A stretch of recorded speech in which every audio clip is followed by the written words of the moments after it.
হাত দিয়ে গোল ম্যারাডোনাও দিছে, নেইমারও দিছে, মেসিও কোনো অংশে কম যায় নাই। তাই ফিফা তর্ক না শুনে বলের ভেতরেই সেন্সর বসিয়ে দিয়েছে।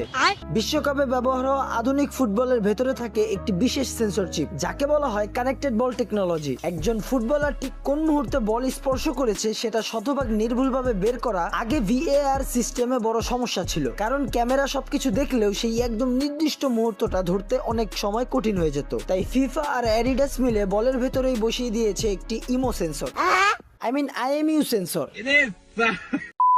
এই ছোট্ট সেন্সর প্রতি সেকেন্ডে 500 বার বলের নড়াচড়ার তথ্য সংগ্রহ করে, মানে একজন খেলোয়াড়ের বলে পা লাগানোর ঠিক সেই মুহূর্তটাও এটা শনাক্ত করতে পারবে। এরপর সেই তথ্য সরাসরি ভিএআর রুমে পাঠানো হয়, সেখানে স্টেডিয়ামের ক্যামেরার ডাটার সাথে মিলিয়ে অফসাইড, হ্যান্ডবল বা অন্যান্য গুরুত্বপূর্ণ সিদ্ধান্ত আরো দ্রুত এবং নির্ভুলভাবে নেওয়া হয়। তাই এবার আর্জেন্টিনা ফ্যান বা ব্রাজিল ফ্যান যতই তর্ক করুক, ফুটবলটা মনে মনে বলবে, ভাই তোরা ঝগড়া বাদ দে, আসল ঘটনা তো আমি নিজেই জানি। তুমি কোন দল সাপোর্ট করো কমেন্টে জানাও। আই ছোবো না।